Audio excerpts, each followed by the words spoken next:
Let's talk about the herringbone stitch. I've been looking around the internet and it seems that there are a few versions of the herringbone stitch as well as a few variations of the stitch out there, and I'm here to set the record straight.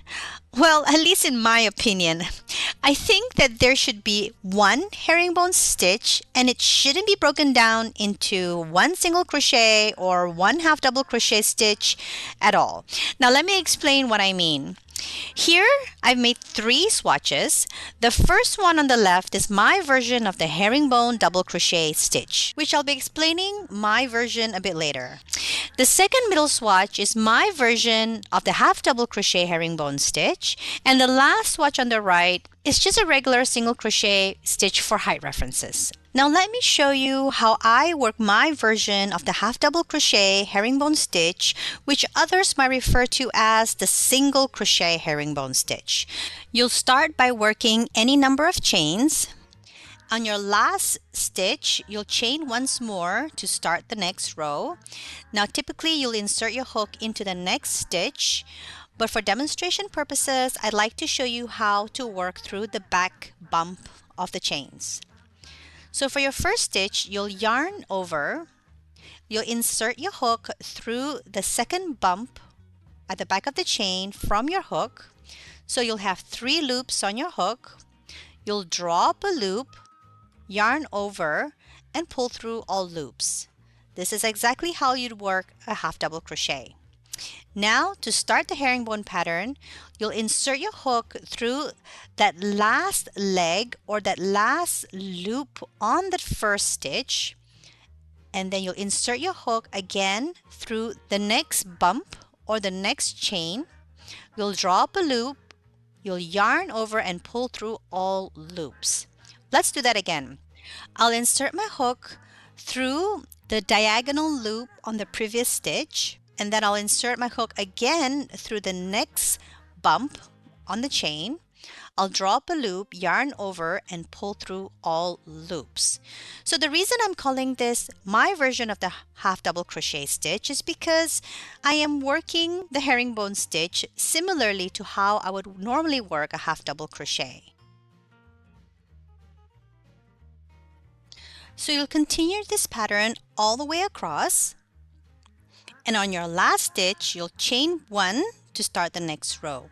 Now you'll be able to see the pretty diagonal stitch across this row. For the next row, you'll turn your work.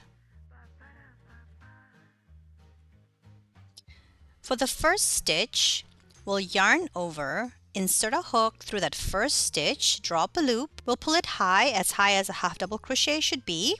Yarn over and pull through all loops. For the next stitch, we'll be working through the back of the row. Now when you turn your work, you'll need to insert your hook through that last diagonal loop on the previous stitch right here. This is the one furthest away from the stitch. So you'll insert your hook through this diagonal loop as well as the back of the next stitch. Now let me show you how it's done.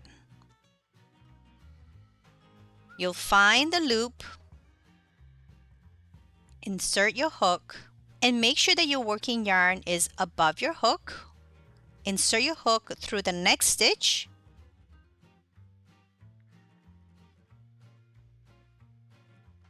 Your working yarn should be above your hook. You'll drop a loop while scooping your hook upwards. You should have 3 loops on your hook. Yarn over and pull through all 3 loops. Now let's do that one more time.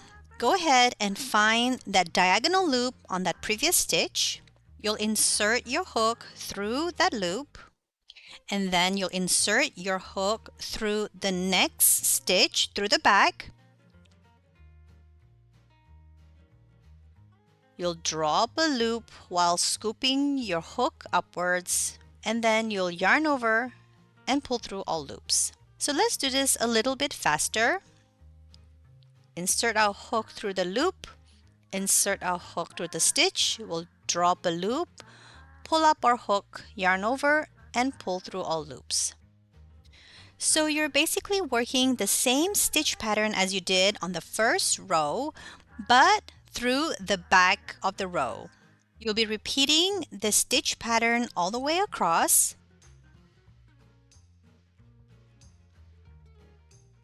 On your last stitch,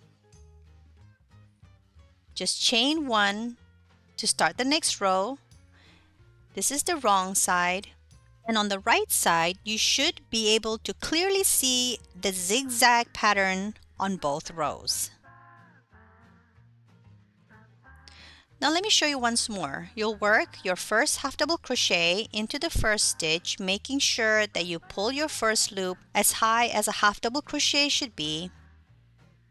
You'll insert your hook through that diagonal loop at the front of the previous stitch, and through the next stitch, you'll drop a loop, yarn over, and pull through all loops. Always remember to try to find that first diagonal loop of the previous stitch when inserting your hook.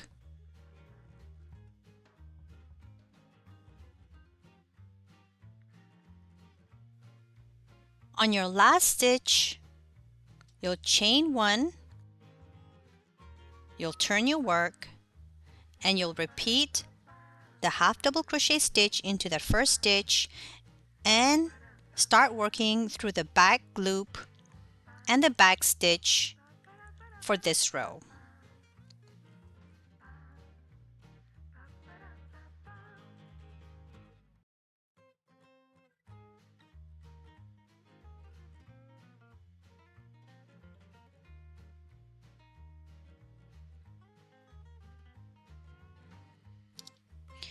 And this is how your herringbone stitch should look like with this version.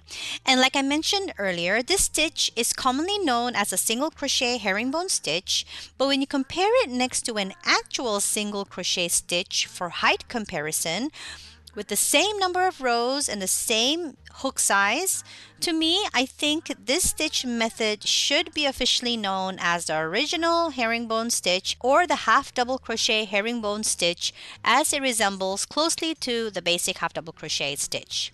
Now I want to show you how the common half double crochet herringbone stitch known by most people is made for comparison. You'll chain any number of chains. Once you've worked up all your chains, you'll yarn over, you'll insert your hook through that second chain from the hook, drop a loop, and immediately work a slip stitch through that first loop, and then you'll yarn over and pull through 2 loops. Let me show you again once more. For the second stitch, we'll just repeat what we did. We'll yarn over, insert a hook through the chain space, we'll drop a loop, and work a slip stitch through that first loop, yarn over, and pull through all loops. So basically, this is how the herringbone half double crochet stitch is commonly known, and there is no inserting through the previous stitch's diagonal loop. Let me show you how it looks once completed. Now this is the right side, and there is a slight diagonal slant to the stitch. For the next row, we won't be working through the back of the row like how we did before. We'll just be repeating what we did on the first row by working the slip stitch through that first loop, yarn over, and pulling through 2 loops.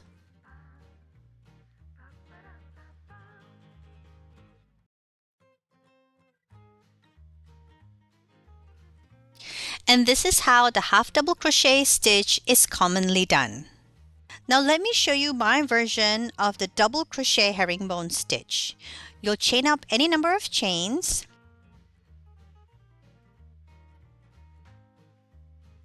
Now you'll work 2 more chains to create the height of the double crochet.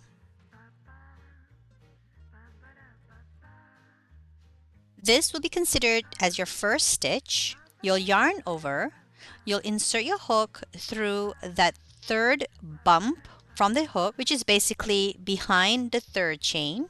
You'll drop a loop, yarn over, pull through 2, pull through 2. And that would be your double crochet stitch. Now for the next stitch, you'll want to insert your hook through the diagonal loop on the previous stitch and through the next bump or the next chain. You'll draw up a loop, you'll yarn over, pull through 2, and pull through 2. As you can see, this pattern is very similar to how we work the earlier half double crochet herringbone stitch, or commonly known as a single crochet herringbone stitch, but we're working the 2 loops twice as how we normally would a double crochet stitch.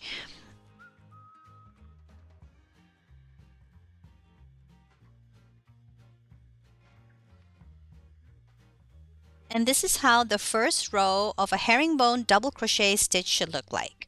Now you'll chain 1, you'll turn your work, you'll pull your first loop as high as a double crochet should be, you'll yarn over, insert your hook, draw up a loop, yarn over, pull through 2, and pull through 2. Now we'll find that diagonal loop on that first stitch, which should be this one, right here.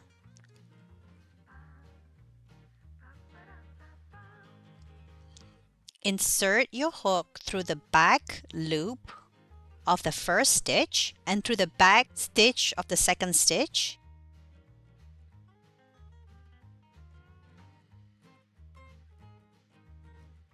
You'll scoop up the loop,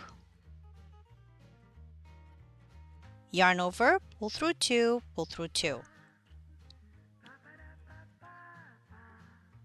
For the second stitch, the diagonal loop is slightly more prominent, so it should be this one on the left.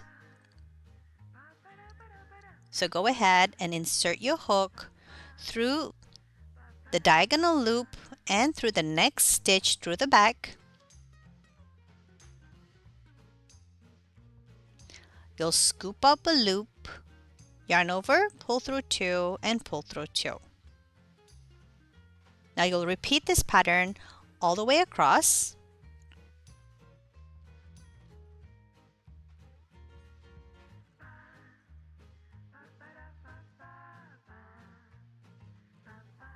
Once you've completed the second row, the right side should have this prominent V-shape pattern. And because this is a 2-row repeat, we'll just be repeating what we did on the first row. So you'll yarn over, insert your hook through that first stitch, you'll drop a loop, and don't forget to pull your loop tall to match the height of a double crochet. You'll yarn over, pull through 2, and pull through 2. Next, you'll insert your hook through the diagonal loop, and through the next stitch, you'll yarn over and pull through 2, pull through 2.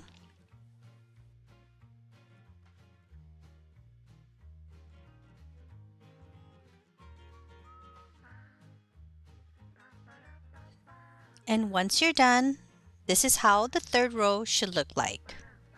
Now let's do the fourth row together one more time. You'll pull up your loop, yarn over, insert your hook, and work your double crochet stitch.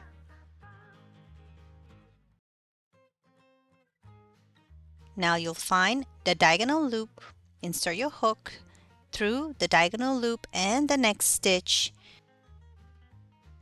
Drop a loop, yarn over, and you'll pull through 2. And that is all you need to know to work my version of the double crochet herringbone stitch.